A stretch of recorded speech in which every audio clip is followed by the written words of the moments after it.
So one of the things, the main things that we have today that brought the world to the most, we'll say, profound place that we are, okay?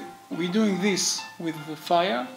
We're doing this with fire. The fire is one of the main things that the human being have control.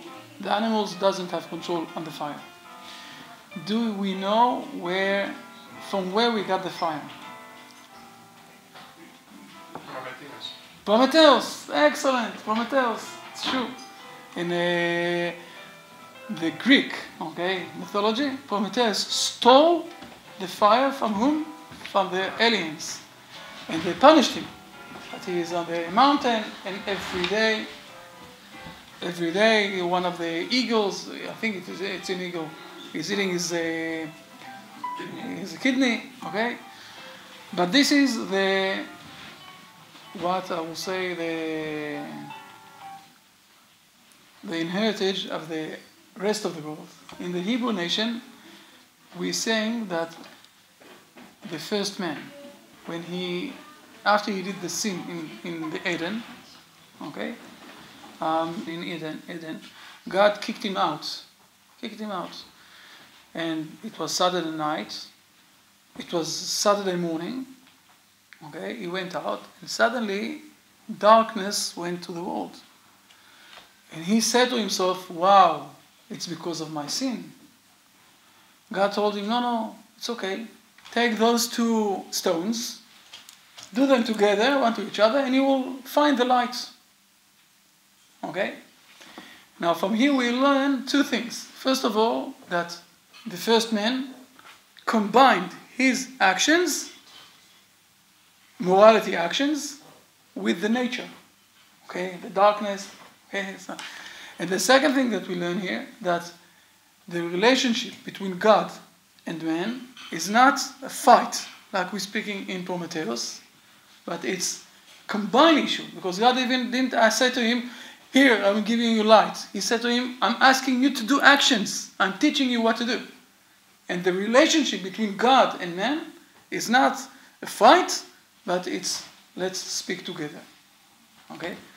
So, and this is after that we're finding it also again with Abraham and Nimrod and others all the time with the issue of the fire. And with this foundation, I want to give Memi the option to speak tonight, to say. Okay. Okay, I will continue. I will go on one step further. We have after the Noach Ark, we have another interesting thing in the Bible, and this is the Babylon Tower. We know that they built up a Babylon. In Babylon, they built up the tower, the big tower. Now, two people there. One invented this issue. His name is Nimrod. Nimrod is he knew God, and he was very frustrated with what's happening in this world, and he decided that the way of fighting those bad things is by gathering everybody together, even though it's against God. This is what Nimrod did. He gathered everybody together, and he said to them, it's very important that we will have one aim of building up this big tower, even though it's against God, the most important thing that we will be together. This is what he said. And it was more important for them to build those buildings, and they didn't care at all for life of people. When someone they brought bricks up there to the mountain, to this temple, to this tower, and when a brick fell down, they were crying. Who will bring us another brick? Because it was very fine, it was very big. But when someone fell down and died, they said, never mind. Because it was more important for them. It's a bit reminding us the Russian situation. The man is nothing. More important is the collective idea of building up the building. But there was another person there with them inside this tower that they built up. It was Abraham. Abraham was also, he was 48 years old when it happened. He was there for 48 years, until his age 48. Abraham was also part of this tower. Now, the issue is that we understand that Abraham also was very frustrated with the situation of the world. But his answer wasn't like Nimrod, that we need to erase God, erase the human, and to focus on something together. His answer was different. He said that let's take God as our partnership to build up this world. But Nimrod was very against him, against Abraham. And he tried, and this is what the Midrashim are saying. So Nimrod took Abraham, and people brought Abraham to Nimrod, and Nimrod told him, "To whom are you worshipping?" He said to him, "To God, worshipping God." So Nimrod said to him, "Who is this God? Who is this God that you're speaking about?" He said, "Listen, this God is, you can't see him, but he's giving life to everybody." Nimrod told him, "Look, I know only the fire. So please obey the fire, to the fire." So Abraham said to him, "But why the fire? The water is, shutting down the fire." So Nimrod told him, "Oh, okay, fair enough. So worship the water." So Abraham said to him, "But the clouds are moving the water. They are better." "Okay, so pray to the clouds." No, but the wind is moving the clouds. So pray to the wind. But man is standing in front of the wind and is more strong than the wind. "Okay, so pray to the man." So but fire is burning the man. So pray to the fire. And then Nimrod said to him, "You know what? With all the respect, I believe only on the fire. The fire is the most important thing here. So I'm going to throw you to the fire, and your God, nothing will rescue you." And the Midrash is saying that the Midrash that we have, that he threw him to the fire, and he was protected against the fire, and he went out from the fire. We see that a similar thing in Daniel. Okay, after that, in one of the books of the Bible, in Daniel, also the same thing. There was 3 people that were thrown to the fire and were saved. But the question is, why Nimrod, who don't believe in God, is insisting on the fire? Why not on the water? Why not on the wind? But we're going back to the same answer that we said before. Because the fire is the thing that is driving us, this world, to a better stage. With the fire, we're managing to control the world. And the question is, how exactly we got these powers of doing the world to a better world? Okay? Is it something that is combined with God, or is it something that is a fight with God? And Abraham says all the time, it's something that we are combined with God. We are connected with God. We're doing it as a partnership with God. And Nimrod said to him, "No, we are controlling this issue. Therefore, what we need to do is to throw it to the fire and see what's happening." And this is why they had the debate on the fire, even though Nimrod didn't believe in all of those things. He thought that he himself is God. He was the first one who prayed to himself. Like after that, we saw this in Pharaoh, and we saw this in others. We saw this also in some of the Greeks kings, that they said to themselves that they are aliens, they are people very important. So Nimrod was the first one who said, "I'm the alien. You see, I'm controlling everybody here. So if I'm controlling everybody here, so I have the powers of being God." But he didn't understand the issue of the partnership that we have. I will go another stage. I'll go another stage. Go another stage. I told it to Horimos in private, but it's good to say it here also. Today we see a very big debate with the ISIS. Right? The ISIS issue.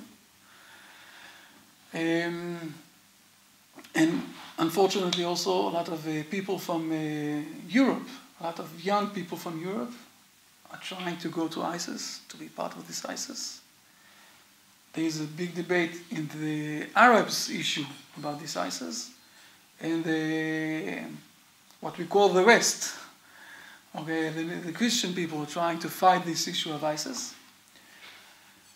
And I want to show for a moment, and it's also connected a bit, not very for the next minutes. I want to show for a moment an interesting point of view of what's happening today in this world. Mm-hmm. Okay? There is a big question: what is the relationship between man and God? What is the relationship between man and God? From one side, logically we understand that God is the most powerful thing in the area. Therefore, man is nothing. He needs to vanish. Okay? Now if you think about this, ISIS is just highlighting the thoughts of the Muslims, where they're saying the same thing. Man is nothing. So those who resist God are supposed to be punished. Okay?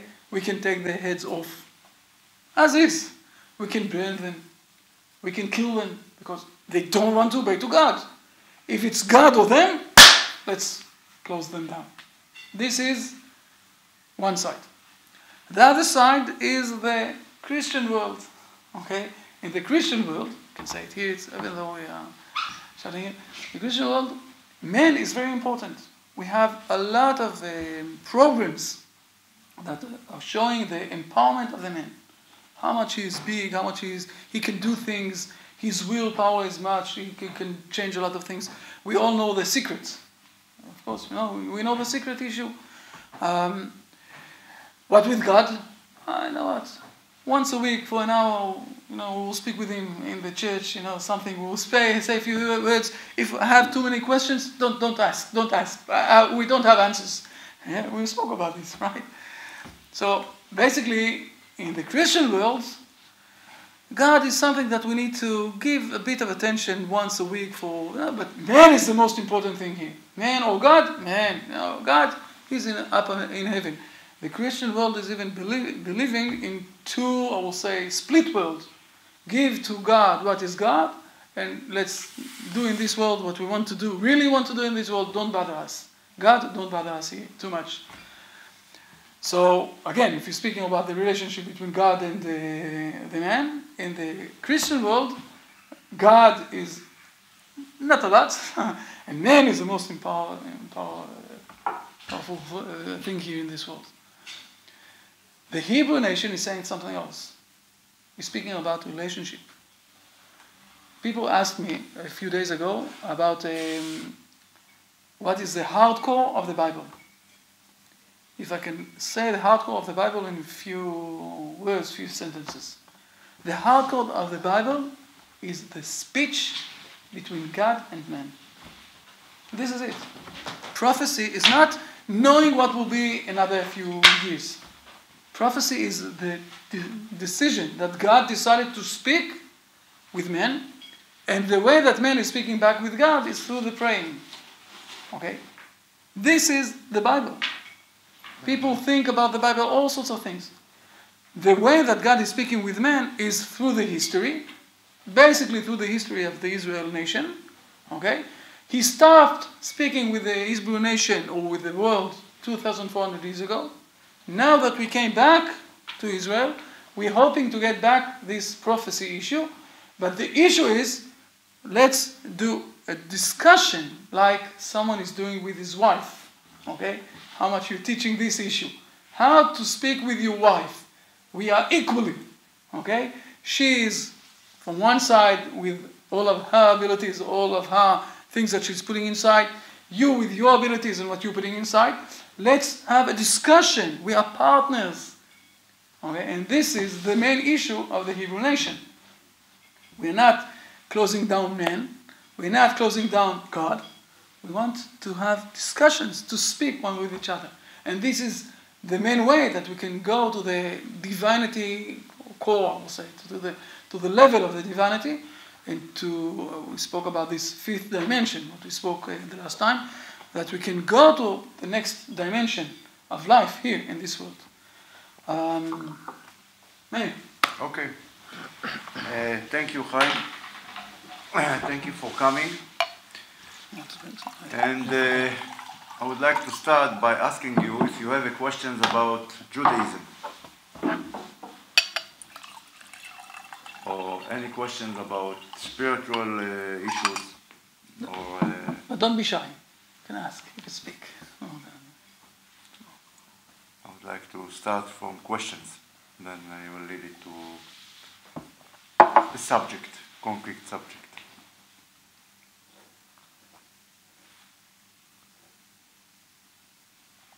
There's one thing I did not. I started to speak with Chaim, but we did not resolve this. So that's why, since it's time for questions, I will ask you. So, say the Christian Church, the Catholic Church, now approaches Jewish rabbis, and they say, "Well, we want to learn Judaism, okay? But if Jews teach." Teach Judaism to people who are not committed to Judaism, it might lead to heresy, right? So what is your opinion? Whether should rabbis go for it and teach Catholic clergy Judaism, or they should rather, just leave it like this? Okay, first of all, my opinion is not so important in this issue because I'm not rabbi. And through your question, I would like to say a few words about religion in general. Most people doesn't aware to the fact that Judaism is not religion. This is not religion. This is not religion from many aspects. The first aspect is that you can become to be Christian. You can become to be Muslim. But Judaism is actually the basic potential of each human being in the world.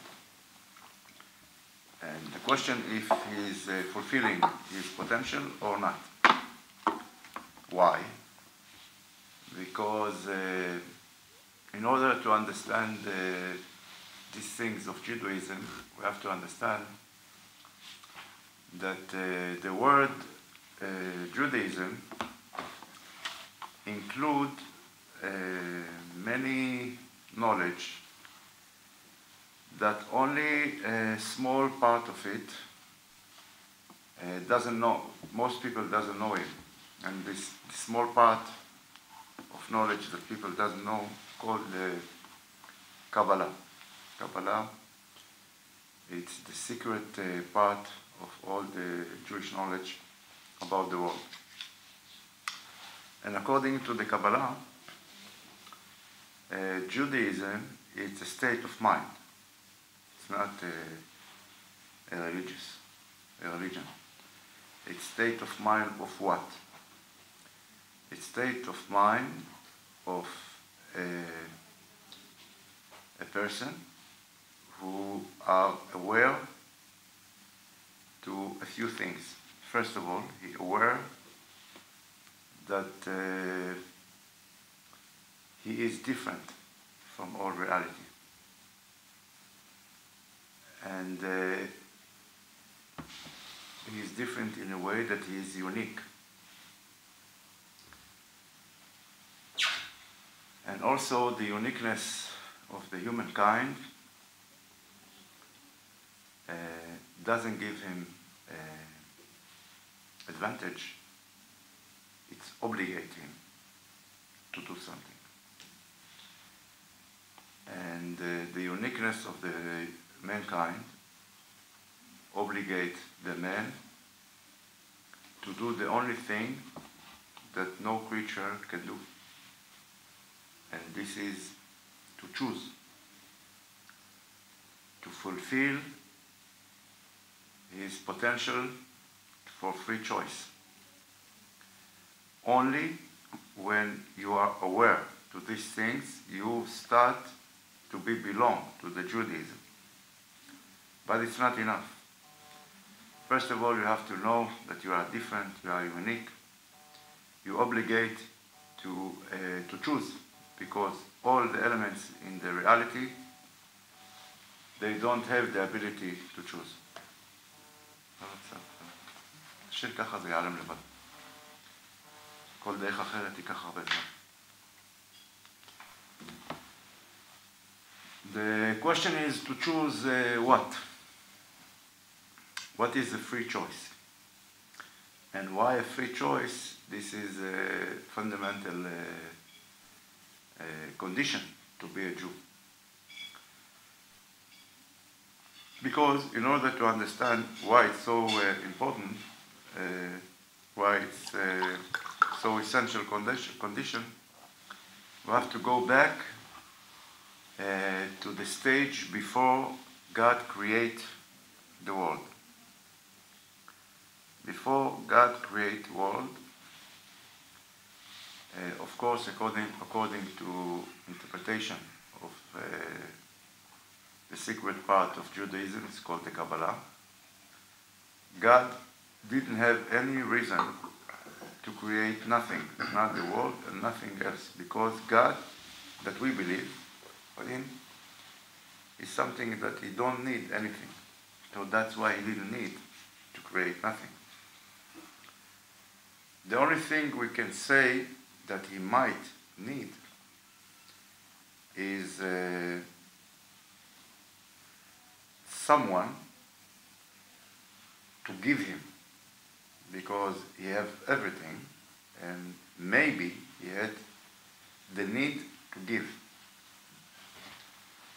So if there is a reason that we can understand why God created the universe, is maybe his need, with quotation mark, to give to someone something. And of course that is not interesting for God to give to reality that doesn't have conscience. So he needs to create part of reality with conscience. So that's why he creates man. Create man because he needs someone with conscience to feel, to realize, and to understand what he gets from God. But in this moment, a minute before God start the thinking of creation, there is a phrase in the Kabbalah that's called the thinking of creation. The thinking of creation, this is the thinking of God before he created the universe. And before he created the universe, his thought was, I'm going to create a universe, a unique reality that's going to fit to a human being. And to human being, I'm going to create a creature, a man, that will have the ability to have a free choice. Because the alternative of free choice is to be a robot. And of course, it's not interested for God to create a robot. So God wants to create a human being that have a free choice. The problem of creating a creature that have a free choice, the only problem with this is that this creature can tell you, as a God, you didn't give me the opportunity to have a free choice. Maybe I don't want a free choice. So you cannot force the mankind free choice. So that's why God created a unique part on the time. And this is the part that described in the book of Genesis. While Adam and Eve were live in the garden, the paradise. and they will live in a unique state of consciousness. Consciousness that they know that they have the ability to choose, and they choose if they want to choose. And this is the real story beyond the idea of the sin. What we know on surface from the book of Genesis is that God obeyed Adam and Eve not to eat from a certain tree.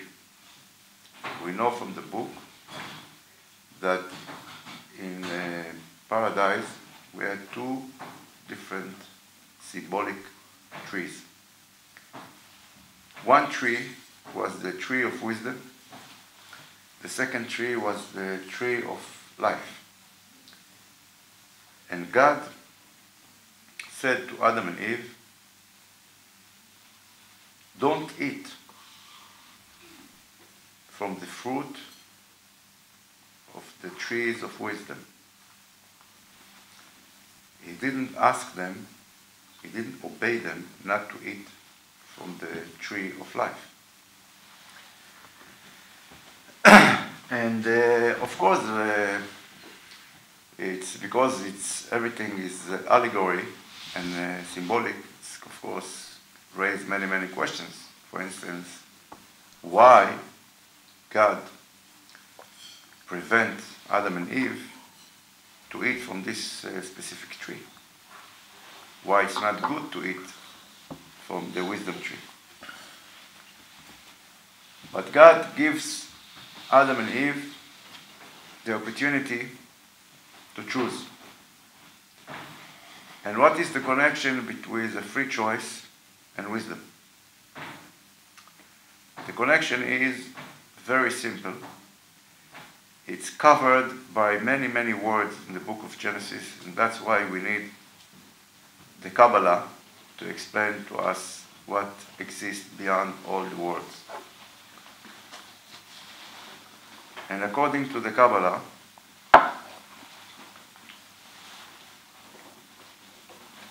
the connection between wisdom and free choice is that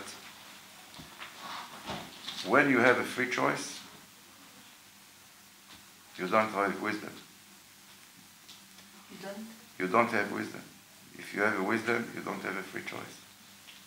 Meaning, a wisdom, it's not only the tools of thinking, it's also the knowledge. The idea of Etz Hadat, the wisdom tree, this is a tree that have all the knowledge about reality since the beginning of history till the end of history. This tree have all the truth. And if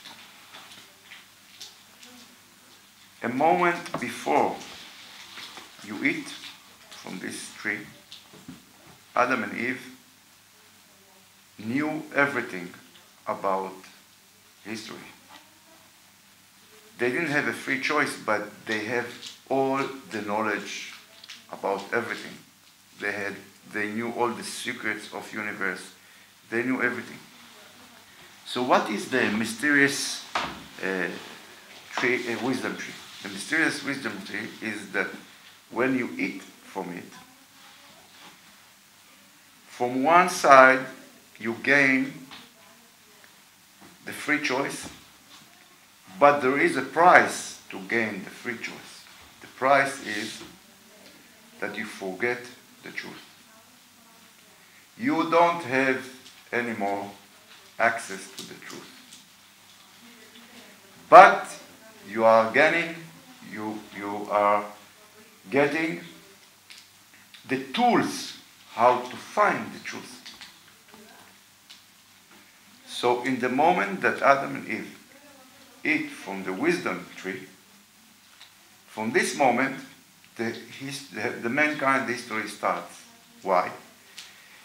Because from this moment, they create the tools of how to discover reality.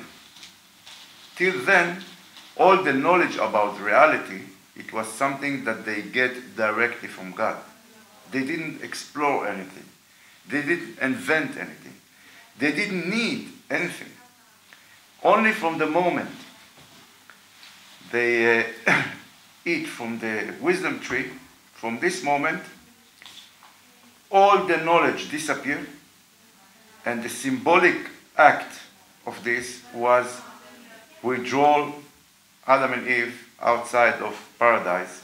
And this is the idea that you are not longer belong to the real knowledge about reality. You start from now on to be by your own, explore reality, and gathering the knowledge part by part till the end of the days, when you by yourself going to discover all the truths about reality. In the moment you're going to discover 100% of knowledge about reality, in this moment exactly will find yourself again in paradise, because paradise is state of mind of our consciousness when we know 100% of the truth. So when we're coming back to the question, what is a Jew? A Jew, it's a state of mind of a person who understands that he is different, he is unique, he has a free choice, and the meaning of free choice is a huge responsibility for myself, for the others, and the awareness that as far as I'm gathering more and more information, then I have less and less free choice. For instance, if I have two glass, one with cyanide and one with water, do I have a free choice what to drink? The question is, depends. If I know what is a cyanide, I don't have a free choice. If I don't know what is cyanide, I have a free choice. So the knowledge, what is a cyanide, create to me the free choice. When I know that this is cyanide and this is water, I don't have a free choice. Now, and to be a Jew, a meaning of this, another dimension of being a Jew is to understand that there is a spiritual laws that exist in the world. The spiritual laws are the laws that were created before the physical laws. Actually, any physical law is a reflection, a very weak reflection of a spiritual law.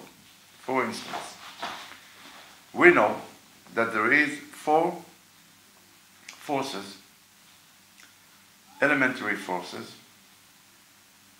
that control all the matter of the universe. The first law was defined by Isaac Newton, and it's called the law of gravitation. But of course, most people doesn't understand what is the meaning of this law, because the meaning of this law is that this law are saying actually that the law of gravitation is the universal love law. Meaning that anything in the world attracts to anything. Any matter attracts to any other matter.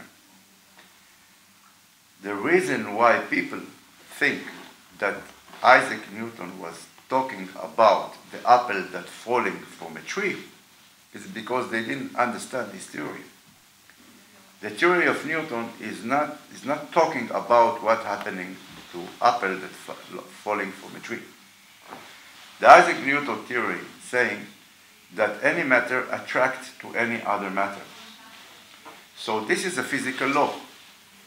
What is the spiritual law? The spiritual law that comes, that reflects the physical law, saying why. The spiritual law always dealing with the dimension of why. The physical law dealing always of how it's work. In the spiritual level, it's why it's work.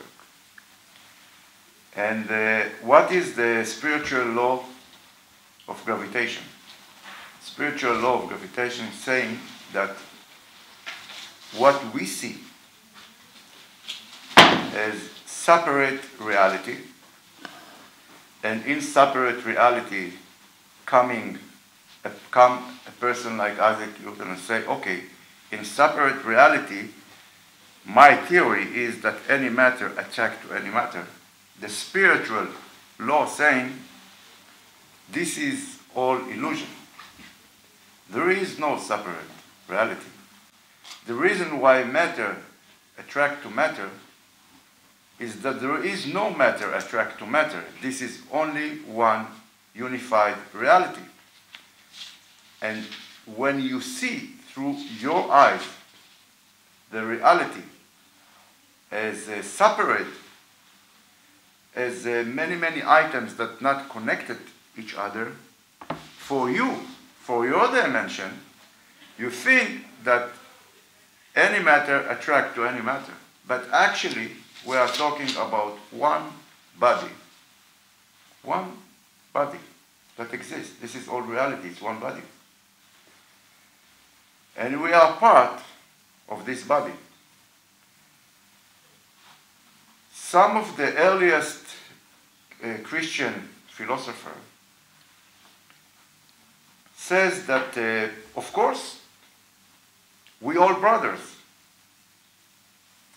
We all brothers. You know, in the first church, the preacher, go on. Yeah.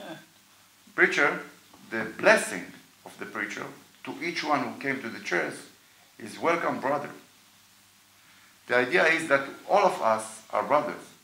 But the thinking that we are brothers, it's not a spiritual thinking, because it's brothers for us is something separate, because you are different than me, but we are brothers. The idea of the spiritual law of gravitation is that all the reality connected. The reflection of this is any matter attract to any other matter. So this is the first law, the first power that we know, physical power. The second power we know, it is called the electromagnetic power. This is the power that explains why electron attract to proton in the nuclear of any nuclear of atom. Actually, without exploring this power, we wouldn't have the electricity. And what is the idea of positive attract to negative? Electron have a negative Power. Charge.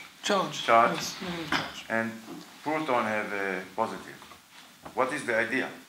If the first law, spiritual law, saying that all reality is one, and exactly when one body, my body, when I stand up, all my body stand up. When I get hurt here, I feel bad all in all my body. So if we said previous, in the beginning, that there is a law that's saying that it's actually one reality, what is the use of saying that positive attract to negative? Because in the beginning we says everything attract to everything because it's one reality. Now we are saying another dimension of the law, and this dimension saying that everything is one thing, but inside the reality there is two aspects of reality. One aspect is aspect of giving, and one aspect is receiving. This is two aspects that exist in reality.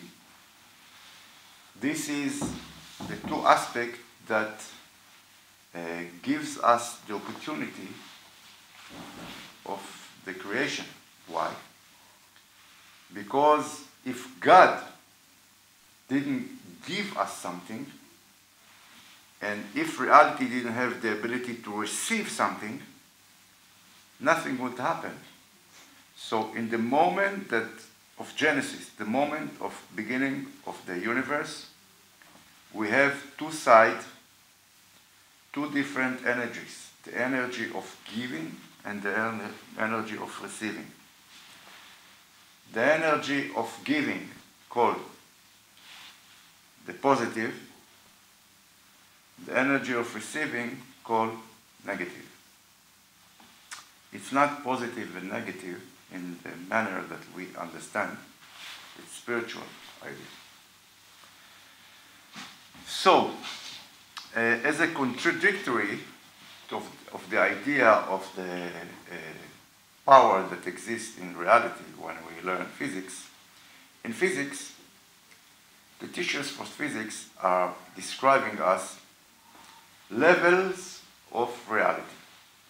And they teach us that there is the law of gravitation, the law that positive attract to negative, and they teach us more and more and more.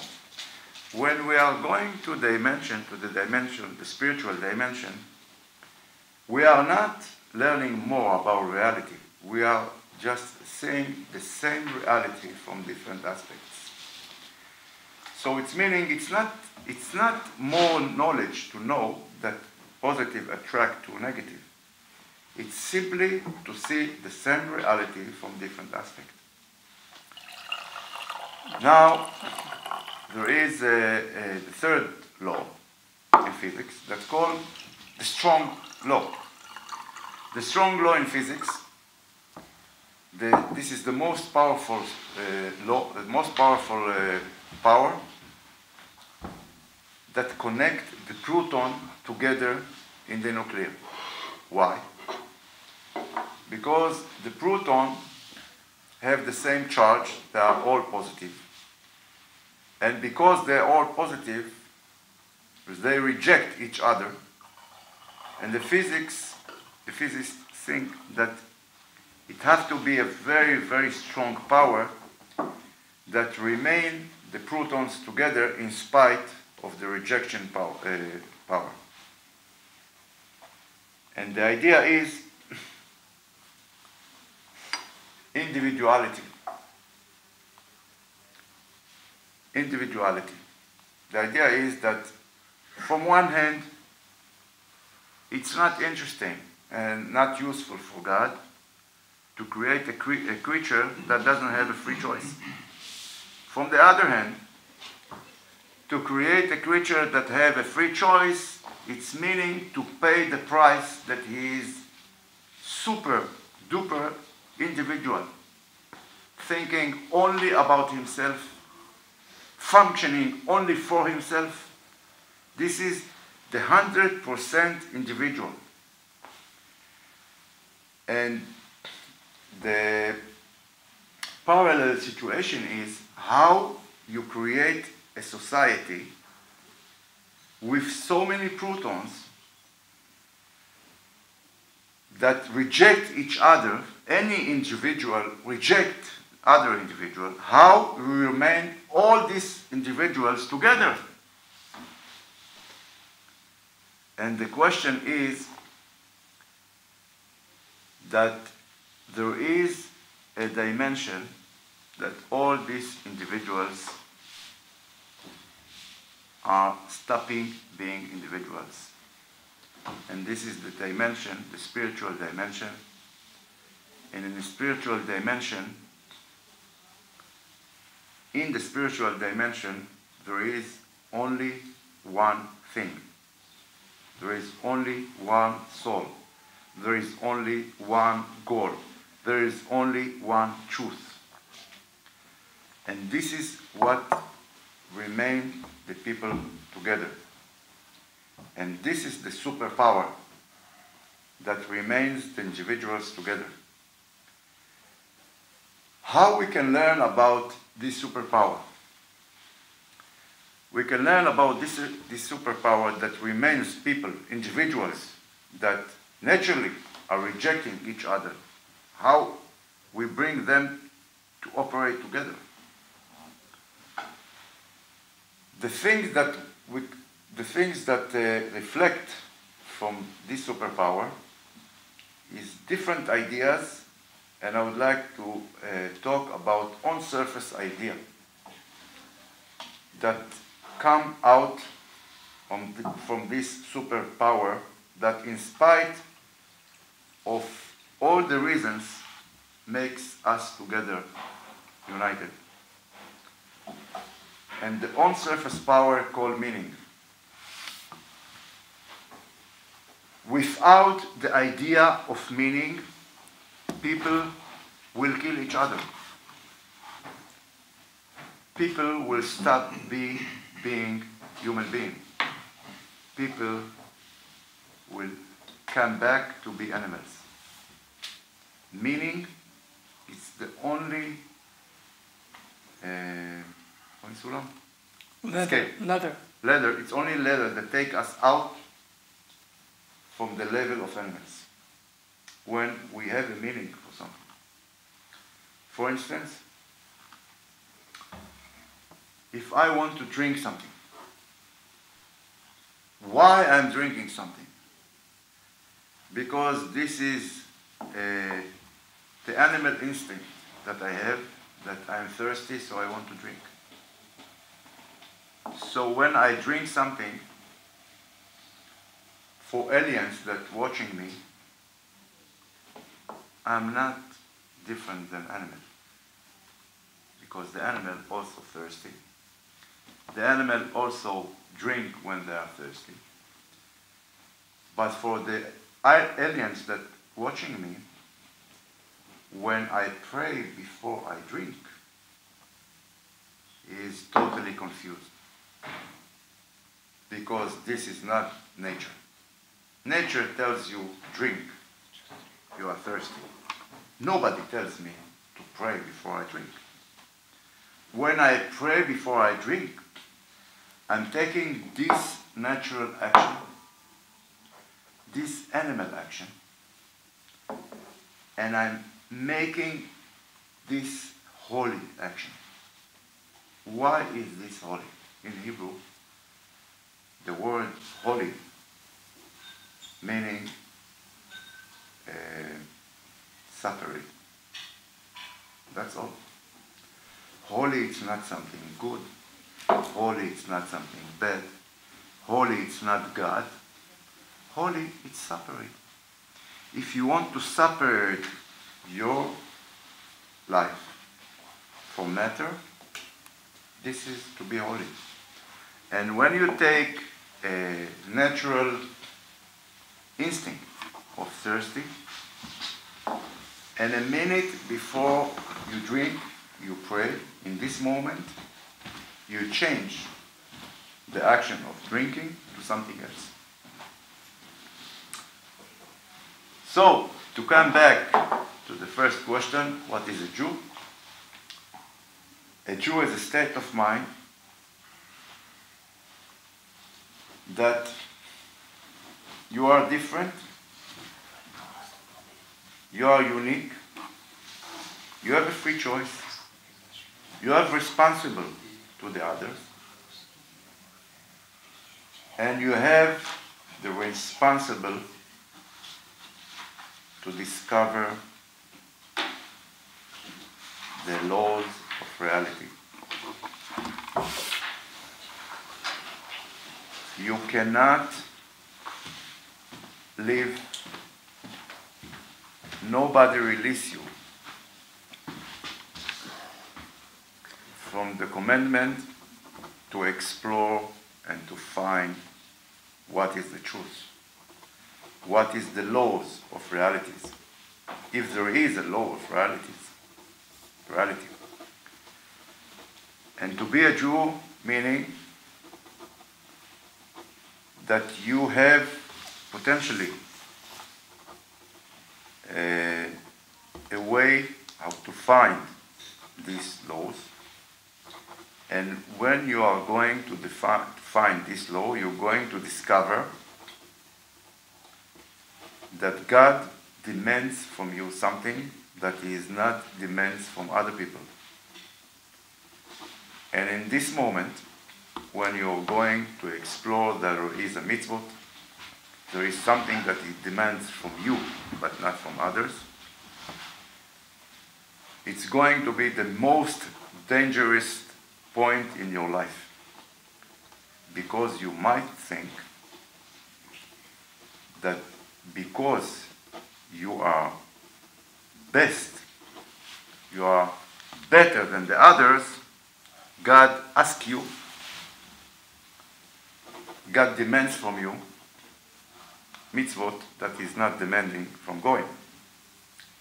Why it's so dangerous? In order to understand why it's so dangerous, I would like to tell you a hidden story from the history, Jewish history. And with this I would like to finish because it's very, very late. Correct? Correct, very late, yes. And the hidden story is like this. I don't know how many people here heard of the false Messiah called Shabtai Tzvi.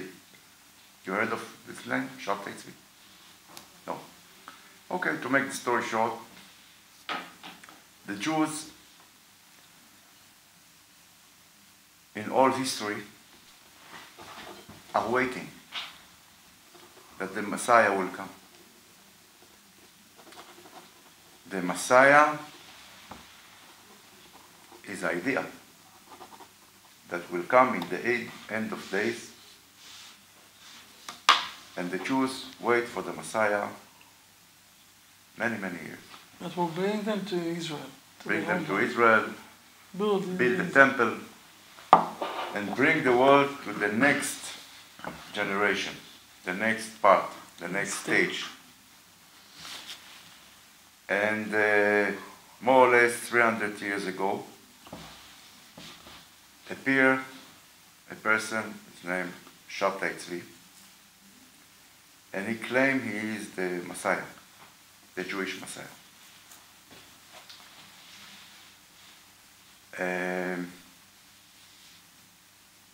99% of the Jewish all over the world believe in him.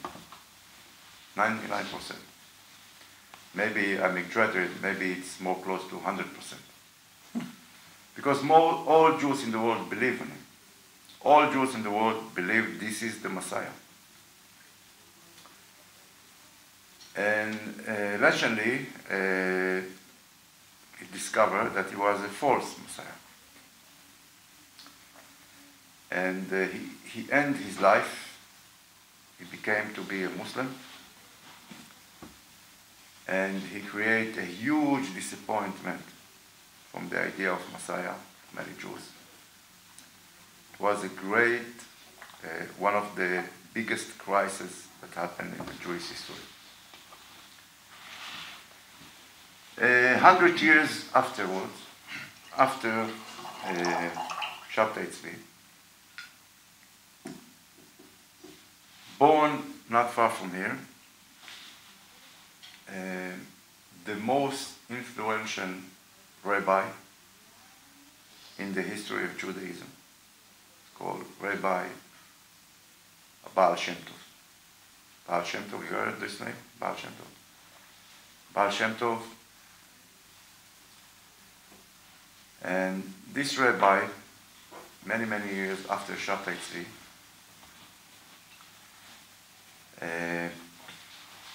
once in the Shachrit praying, he prayed, and he prayed, and he prayed, and he prayed, 2 hours longer than every day. And his students asked him, Rabbi, what's happened today? Why you pray 2 hours more? And he told them, I pray because what I saw was frightening. And his student asked him, Rabbi, where have you been? And he said to them, I've been in the down world.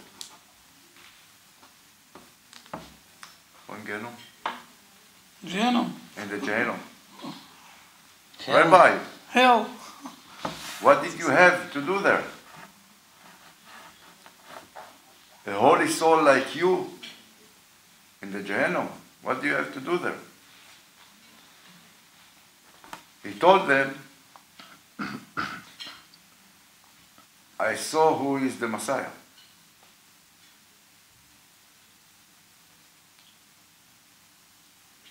Okay, Rabbi, who is the Messiah? The Messiah, answering, Baal Shem Tov, is Shabtai Tzvi. The one who 100 years ago created the great crisis in the Jewish world. When all the Jews in the world discovered that he was a false Messiah. So the students of the Baal Shem Tov told him, Rabbi, how come? The Baal Shem Tov was a false Messiah. Shabtai Tzvi.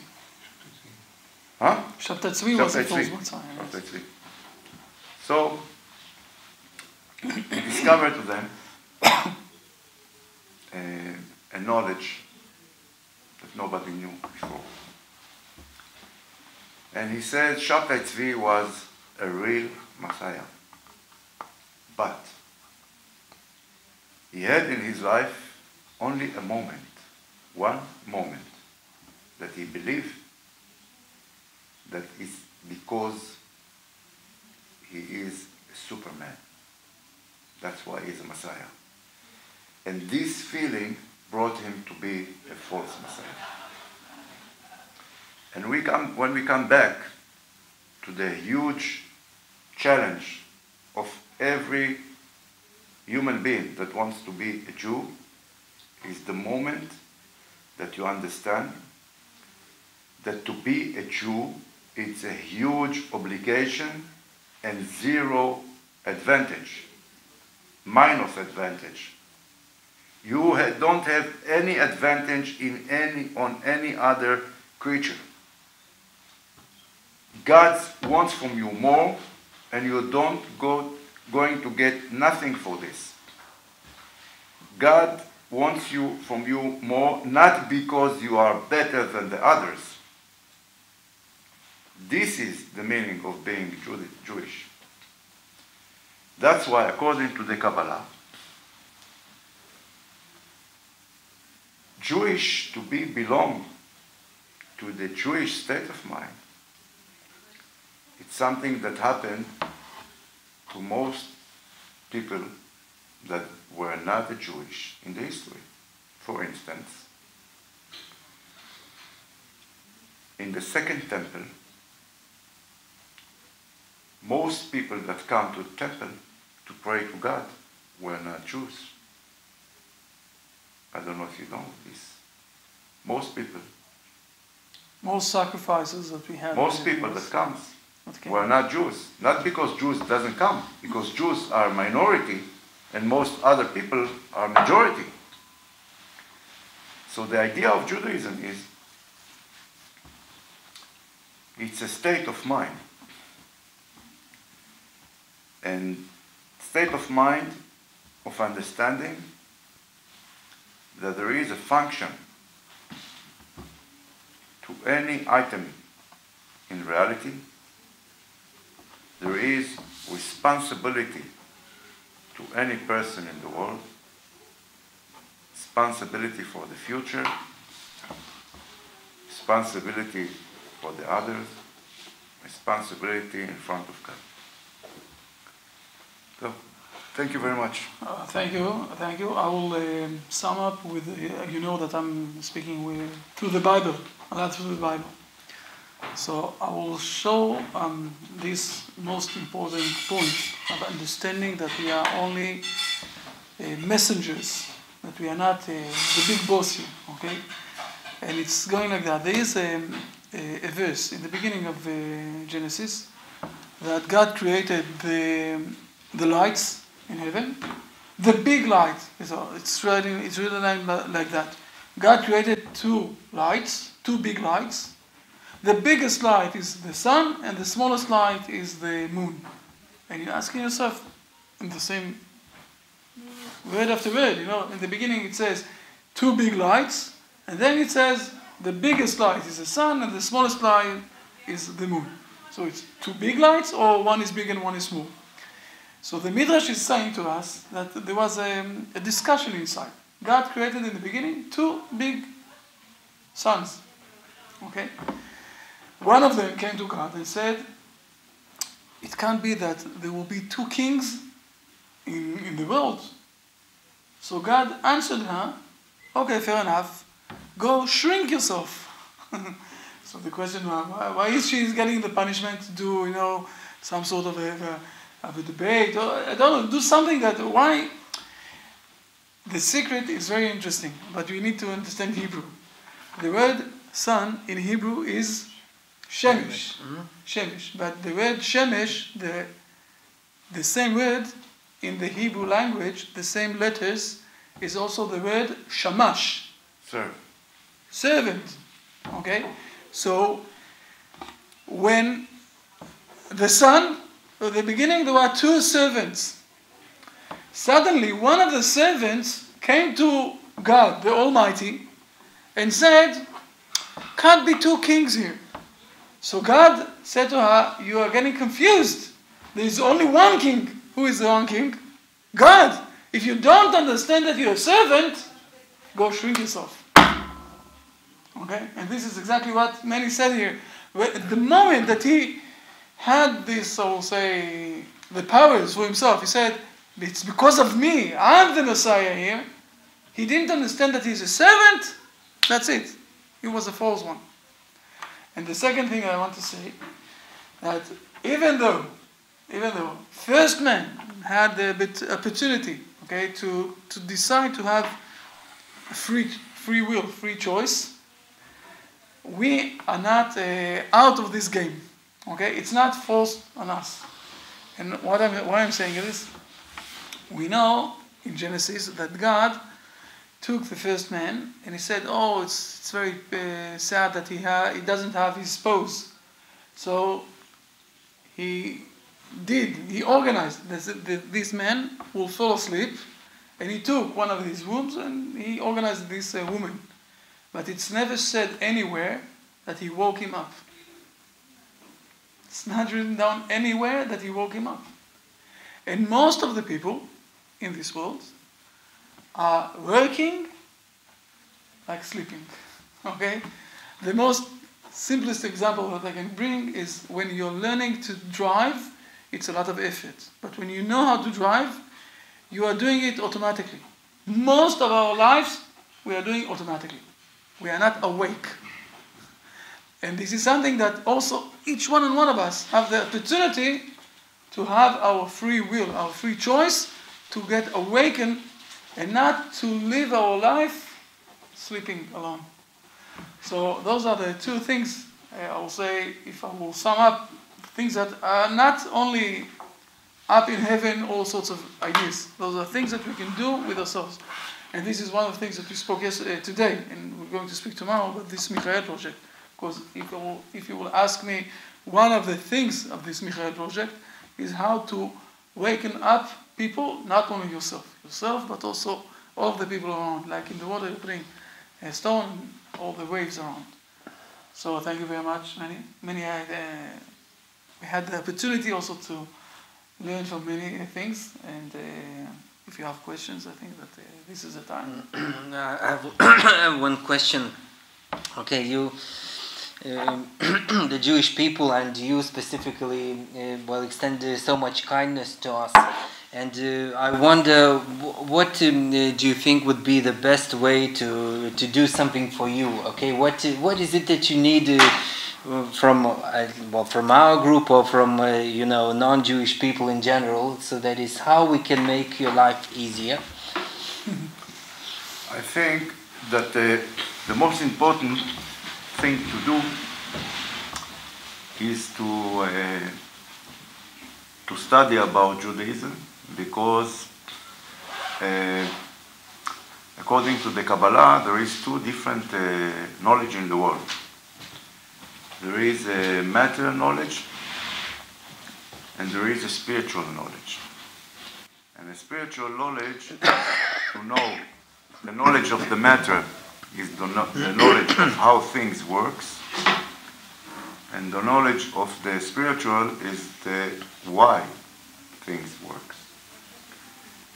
And there is another difference between the matter knowledge and spiritual knowledge, is that if you know most matter knowledge, you don't change anything in reality.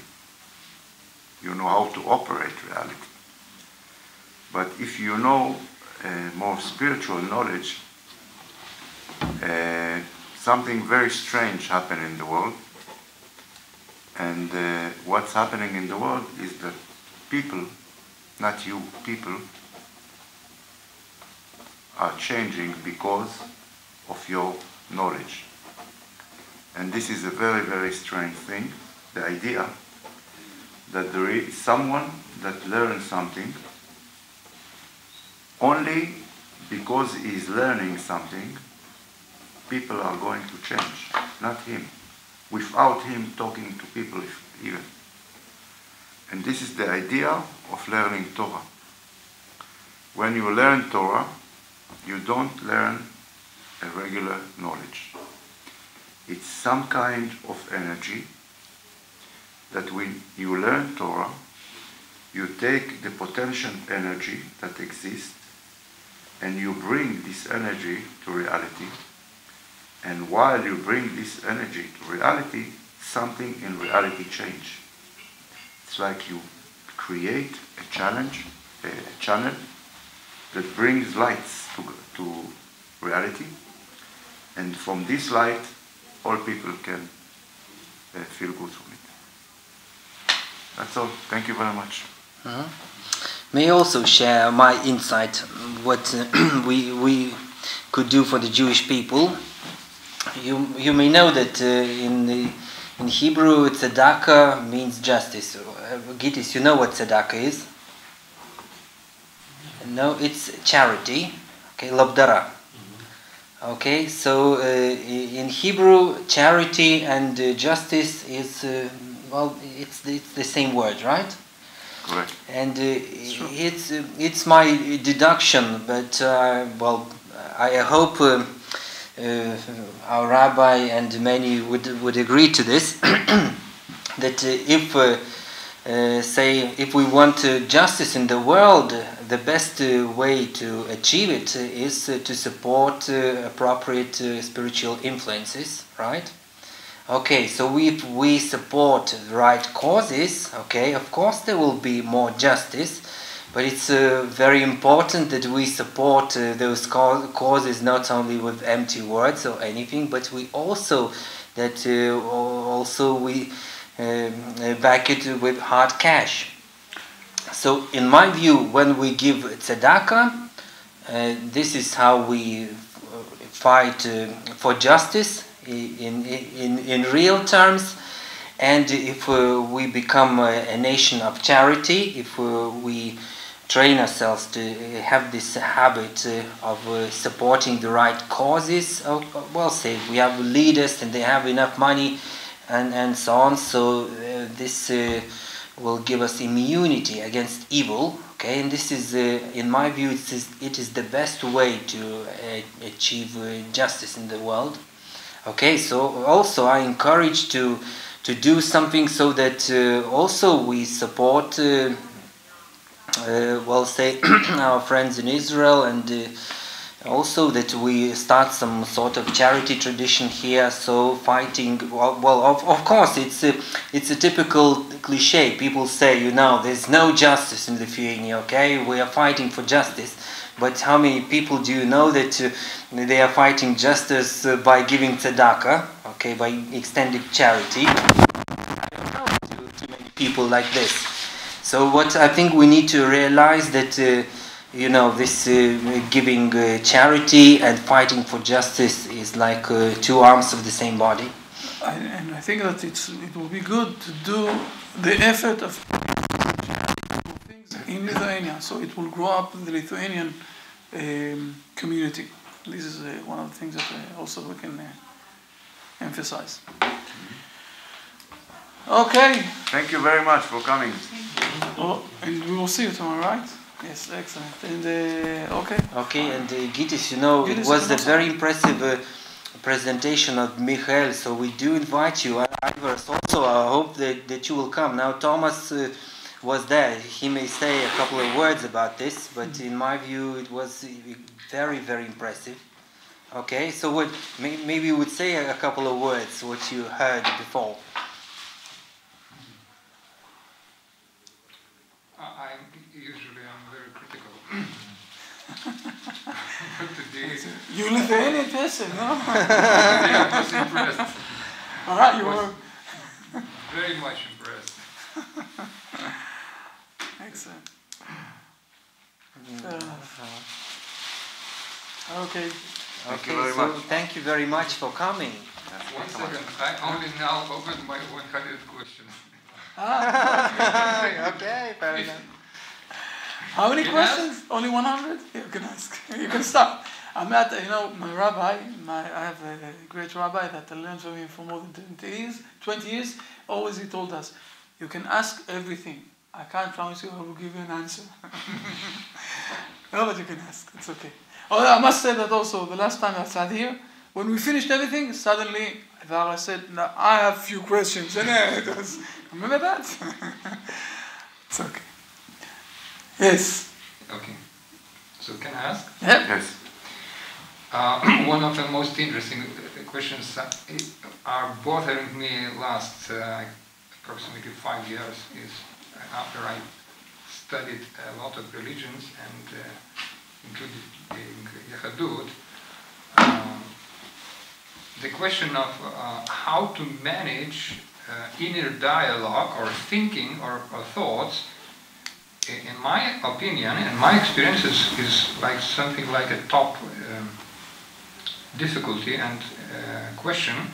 And as I heard you today speaking in Michael project, I was looking from this point of view how to manage the thoughts.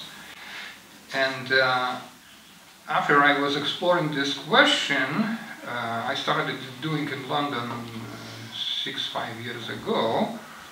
I searched for a lot of material about this, and suddenly one book was the number one. It was a Rabbi Pliskin from USA, and he wrote a book called something like Conversation with Yourself, and he spoke about 100 tools to manage your thoughts.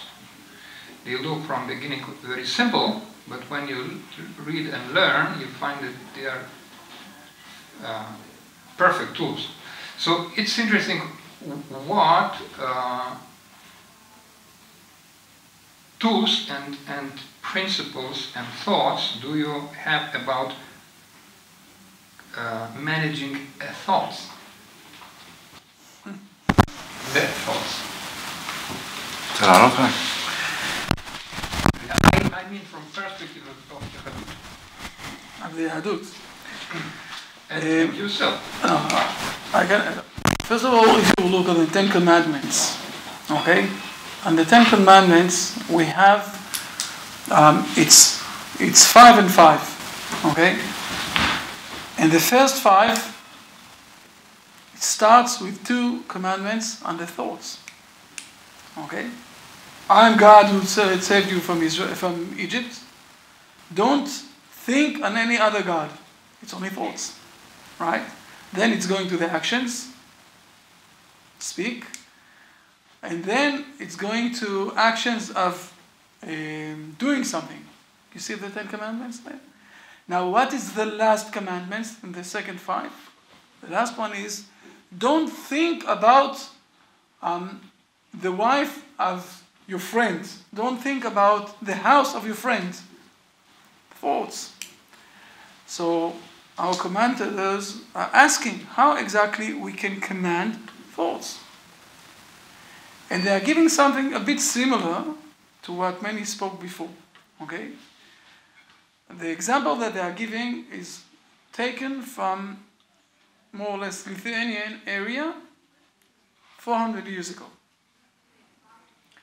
where we see people 400 years ago, think about this, they were the masters, okay? People that are very powerful, they had a lot of lands, and all of the servants, all of the family servants are working around.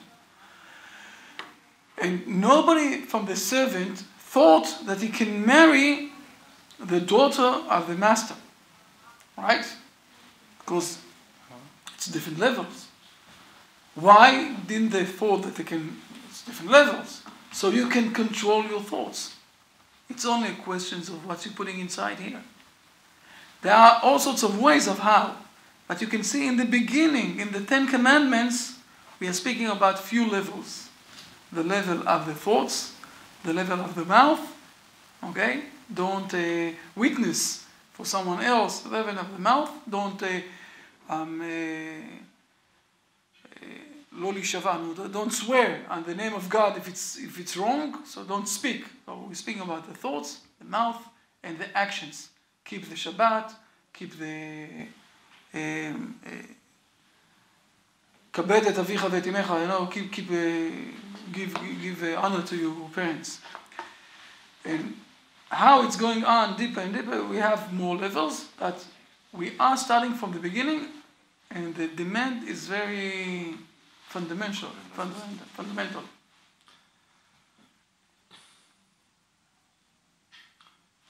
But in Judaism, there is a different meaning to the word question, and different meaning to the word of student. In Hebrew, the highest level of learning is to be a student. It's called Talmid Chacham. It's something that doesn't exist in any other culture in the world. In any other culture in the world, there is stages. The first stage, you are a student. And after it, you become to be the master. In Judaism, in the end, you become to be a student. Because the idea is that you are all your life learning. And in Judaism, the most important thing is not the answer. It's the question. Why? Why? Because in the beginning, we had all the answers.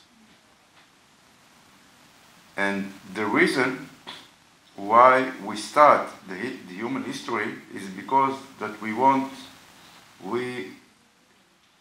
throw out all the answers, and we want to face the questions. So if you have many questions, you are in the right way.